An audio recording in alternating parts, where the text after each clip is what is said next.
All right, good evening. I appreciate y'all sticking around. The Senate and House Republican caucuses have come to an agreement on pro-life legislation. The bill will become public later tonight as a conference report to Senate Bill 20. We're working on getting final signatures, and the bill will be released sometime later tonight. Before we get into the details, I want to recognize the work our members have done to come to this consensus. It's been an arduous process, but as you'll see, the bill that has been developed is a common sense, reasonable approach to restricting second and third trimester abortions and addressing maternal and infant care. I'll let other members of the General Assembly go over the details of the bill. First, Speaker Moore will have some remarks, and then some of our members will then detail the bill. Thank you, Senator Berger. Good evening. You know, after the reversal of Roe, determining abortion restrictions was left to the states, as it frankly always should have been. We do not take this responsibility lightly, that for the first time in 50 years, the North Carolina General Assembly is having to address this most difficult and controversial issue at times. I'm very proud of the way that we have done this in a very holistic way, where we have dealt with not only the issue of abortion, but also health care when it comes to mothers, health care of children, and really trying to provide a comprehensive approach in a way that is compassionate.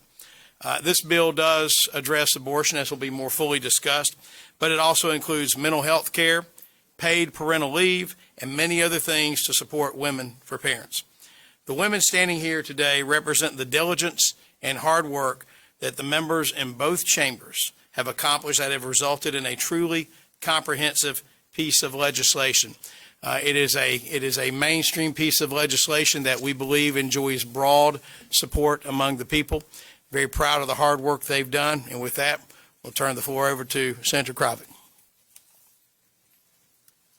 Thank you, Mr. Speaker. Thank you all for being here. Last year, when the U.S. Supreme Court handed down the Dobbs decision, those of us who have been working to save lives of unborn babies for decades saw a great opportunity, an opportunity to put forward pro-life, pro-woman legislation. Here in North Carolina, our archaic abortion laws date back to the 1970s in response to Roe v. Wade. Since then, our laws have allowed abortions through the second trimester of a woman's pregnancy. That is unacceptable. We have the opportunity to save many lives. We have the opportunity to provide women and families options that they haven't had before. We have the opportunity to show them that children are not burdens, they are the greatest joy of your life. And we have the opportunity to modernize our pro-life laws. Since Roe was decided in the 1970s, there have been countless medical achievements that have made it possible for babies to survive earlier than the viability standard that was set by Roe. It's time for North Carolina to take the next step forward in honoring the sanctity of human life. That is what we're doing with Senate Bill 20, the Care for Women, Children, and Families Act. This bill is a comprehensive plan to support women, children, and their families. It will undoubtedly save life and improve health outcomes for many pregnant women. According to the Charlotte Lozier Institute, the clear norm among countries that permit elective abortion is to limit abortion to before 20 weeks gestation. An elective abortion is more commonly limited to 12 weeks, the first trimester. Another way to look at it is like this: 184 out of 198 countries and territories, that is 93%, limit elective abortions after the first trimester or do not permit elective abortions at all. North Carolina will join these ranks. This bill restricts elective abortions in the second and third trimester and provides for exceptions in the case of rape, incest, to save the life of the mother, and for life-limiting anomalies. This is widely supported by North Carolinians. A March 2023 poll found that 57% of North Carolina voters support this position. This bill also puts requirements in place to ensure the health and safety of women. Now I'll turn the podium over to Representative Sarah Stevens. Thank you. Thank you. Thank you. The additional material in this bill will be some funding to help with crisis pregnancy centers. There's $3.5 million for contraception, $2.8 million for reducing maternal morbidity, and adoption tax credits. There's a distinction between chemical abortions and surgical abortions. Chemical abortions are those where you take a pill and you need to do it in the doctor's office.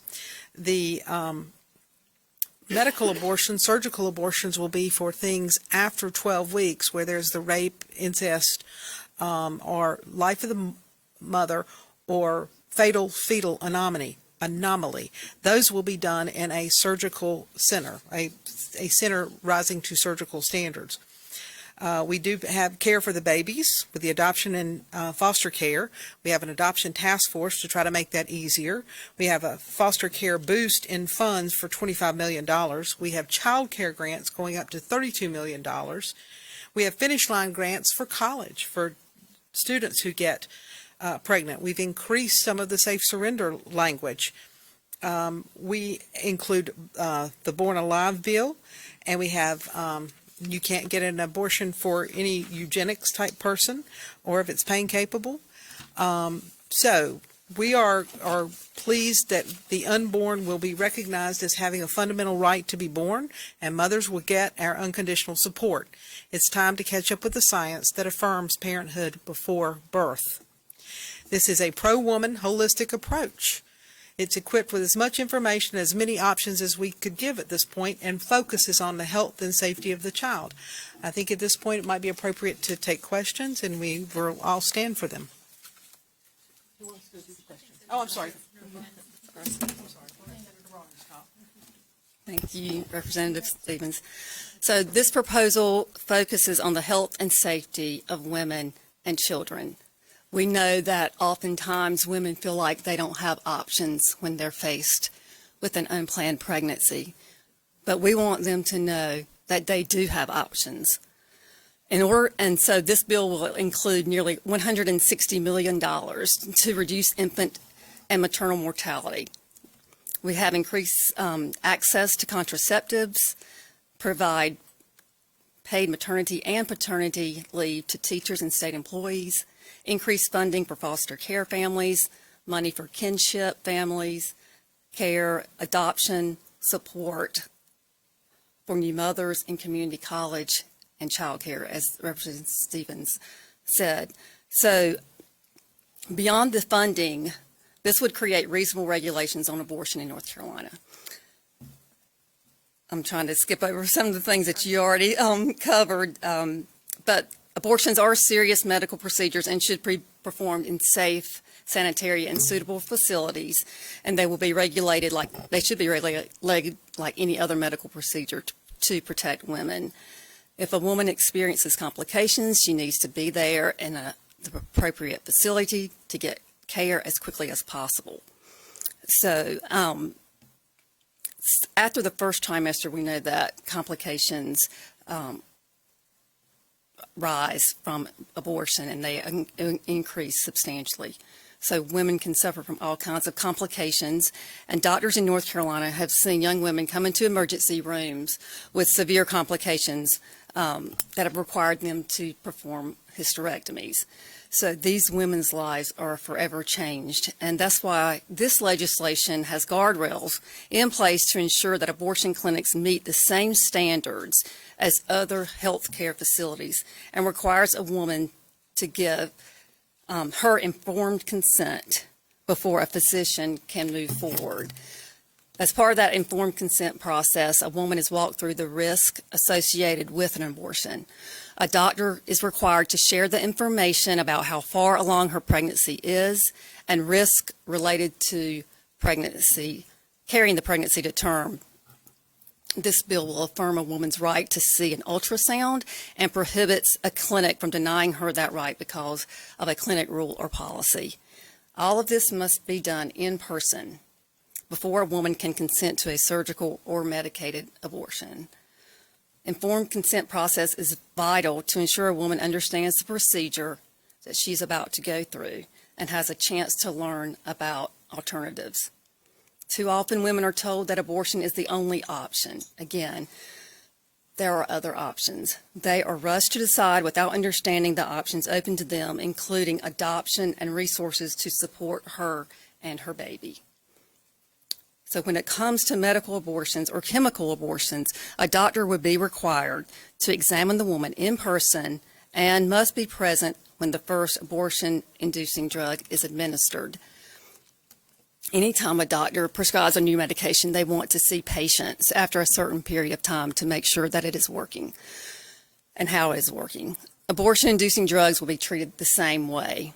After a chemical abortion, the doctor must schedule a follow-up appointment in the next 7 to 14 days. Informed consent is also required in instances where a woman is seeking an abortion because her child has a life-limiting anomaly. A life-limiting anomaly, as defined in the bill, is a diagnosis by a qualified physician of a physical or genetic condition that is defined as a life-limiting disorder by current medical evidence and is uniformly diagnosable. Finding out that your child will have a life-limiting, and I hate that word, anomaly, can be earth-shattering. Doctors will be required to share with the woman who's considering an abortion and will be given information about her child's condition and the likelihood of survival outside of the womb and provide any referrals for care after the child's birth. These are all common sense requirements to ensure a woman understands her pregnancy and her options. So this time we'll take questions.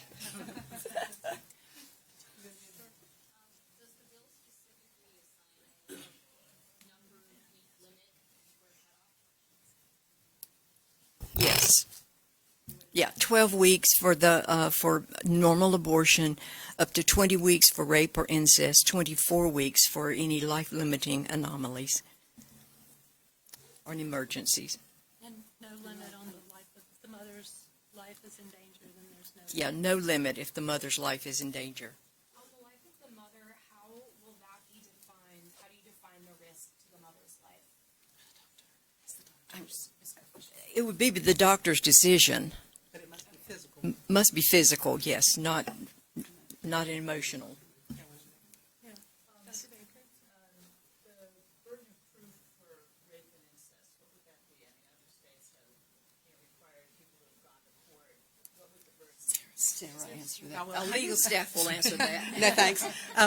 At this point, we have said that the doctor who's performing an abortion after 12 weeks simply puts in the issue of rape or incest. That then gets reported to Department of Health and Human Services. So that is between the doctor and the patient.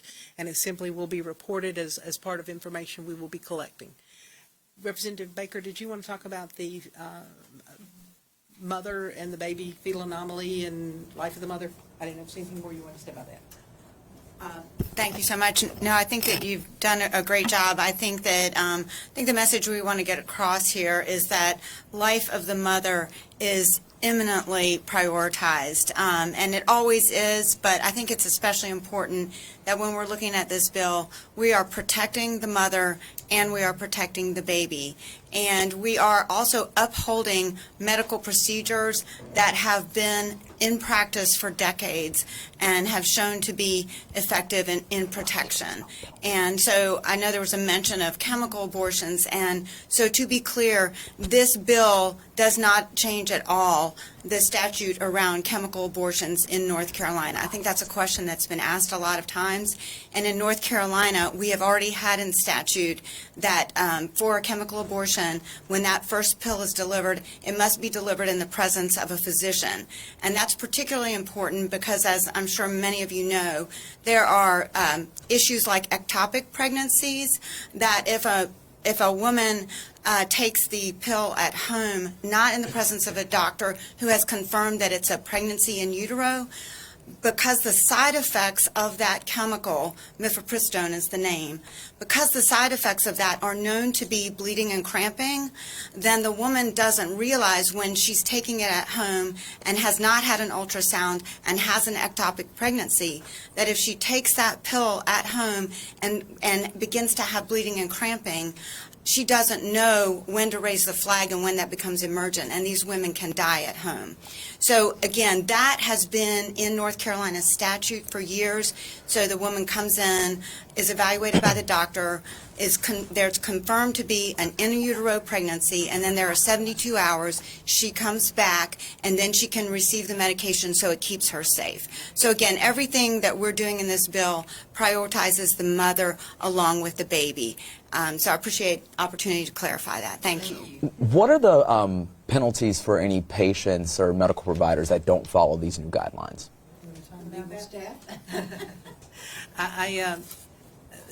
With the doctors, there can be a $5,000 fine, and there can also would be a report to the medical society of not following the medical dictates. Is, all the women here, does this mean that you all, Medical board. is everyone here, that means you were a part of the working group between the chambers? And what was the range of the type of restrictions that you discussed? Conception to birth. We talked about everything. What went too far, what didn't go far enough, and where we could finally come to a consensus was 12 weeks. Is seeing an ultrasound a requirement to be able to do that? Yes, Continuing an abortion, you have to see, yes, and you have to have And- a 72-hour waiting period. yes. She has to be offered to see it. She has to be offered to see it. You can't take a policy that the abortion clinics frequently have had of, we're not even going to show you. No, it's going to be here. But you have to offer it so that they can know what it is and where they are. So you have to have the ultrasound. Yes. Thursday? Thursday. So what's the rationale for not having the normal committee process, public hearings, amendments, et cetera, on this bill? We worked at it long and hard for 5.5 months. We took into account of what was going on, and we didn't feel like it needed to be dragged out that much further. But obviously, there's some folks who weren't in the room for those discussions, both elected and otherwise. Certainly. Our caucuses chose working groups for, so that we could dig deeper into it, and we spent a lot of time doing that. We talked with so many doctors. I don't even know how many doctors we've spoken with, so we got input from everyone. So it's been going on for a long time. The work group has been working hard. Yes, sir. Do you all have commitments from the entire Republican caucus in the House and the Senate to vote for this? Yes, we do. Yes, sir. On top of that, do you expect any Democratic support? We anticipate there might be some. Would that be in both chambers or? I can't speak for the Senate, but I know that we've been working with some Democrats who feel this is maybe a reasonable approach. How many Democrats were in the working group? What was the total size between the chambers? We initially started with 20 or 30, then we got down to a more narrow group, and I don't know that we had any Democrats at that point who were in the room with us. This is about prioritizing women's health. Shouldn't this be left to an individual mother and her individual situation? Well, to some degree it is, but there is also a baby that needs to be protected, and then we've chosen 12 weeks that recognize that this is a baby that needs some protection as well. And also, you heard all the things that are in this bill. It is definitely pro-family, pro-mother, pro-baby. Women will have lots of options that maybe they haven't been aware of in the past. There really will be lots of offers for things that they, and most women on polling that I've seen say they would prefer to keep their baby if the circumstances were different. Well, they're going to be different because they're going to have a lot more options than they've had in the past. Yes. Yes. Say something about Yes. the Democrat Please. involvement. You asked the question about whether the Democrats were involved, and I personally reached out to a Democrat female senator in, I believe it was January, and I asked her, and we had not begun meeting in the working group, just reached out to her and asked her if there would be any room to work with the Democrats on this issue. And she said she would get back to me, and she did, and she said no. there would not be any room to work with us. So I extended the outreach, and it was rejected, and so we proceeded from there. Another question about your, the discussions over the months. How did you all come to decide about the exceptions and the time range there? How was that important to you? Just lots and lots and lots and lots and lots of discussion. I mean, we did Lots have of people who input. wanted to have a reporting requirement for rape and incest. Some people wanted it to be prosecuted. Some people didn't want to put it in at all. Some people had varying opinions. We talked about, between a mother and the doctor, but we have doctors that are willing to abort a baby at 9 months when that is in fact already a child. So that's one reason we felt that as the state, we needed to come to some regulation. And speaking with a lot of doctors, that was a lot of the reasons that we used for some of the weeks that we chose. The funding that's in the bill, are these recurring dollars or are they one-time dollars? Might have to defer to budget people There on might that. be a thing in here that tells about some of the financial things. We have, $3.5 million recurring times 2 to DHHS for grants to local health departments and nonprofit community health centers, $2.8 million recurring plus $5.5 million in matching federal funds to increase the Medicaid reimbursement rate.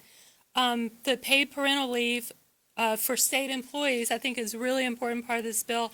$100 million recurring in each year for paid maternity and paternity leave. 10 million. What did I say? Did I say 100? Ooh, Senator Jackson would give me.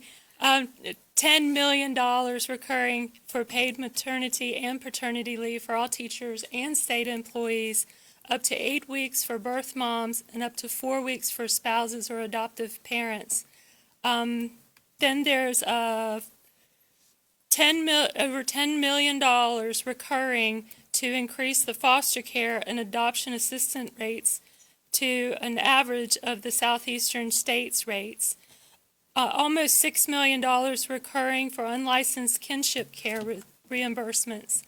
$11.8 million recurring to cover the loss in federal receipts for congregate care for foster care.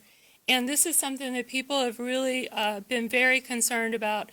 $32 million recurring in year 1 and $43 million recurring in year 2 to increase the child care subsidy market rates to the 75th percentile as recommended by the 2021 Child Care Market Rate Study for children in 3, 4, and 5-star rated child care centers and homes. So I don't know how much, and there's other stuff in here that I skipped over, like $700,000 recurring for the state maternity home fund. So I don't know how much that adds up to, but it's a lot. A lot of money. Yes, Yes, ma'am. A follow-up question on the funding. How much funding is there for crisis pregnancy centers? I was trying to remember, I saw that in here.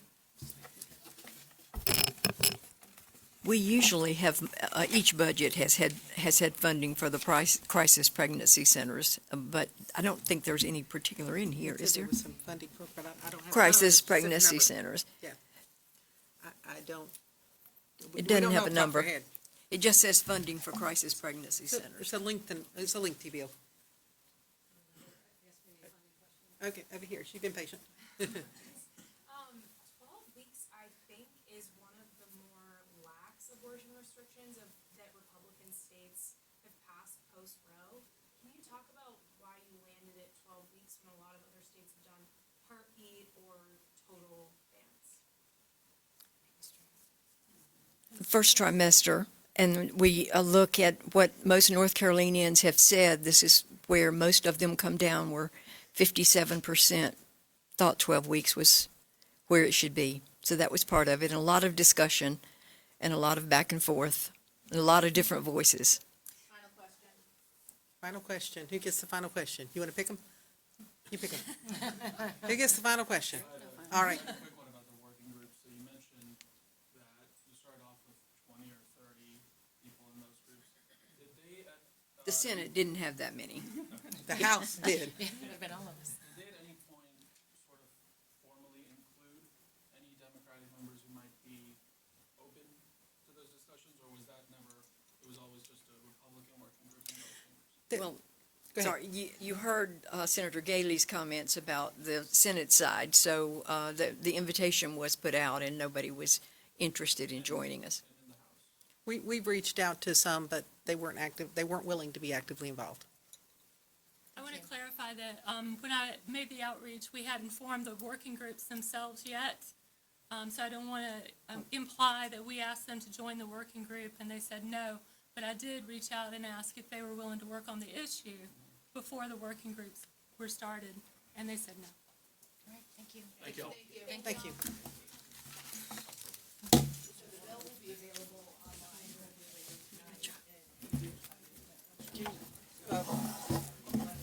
Oh, that's your job, I forgot. I'm trying to take your job away from you.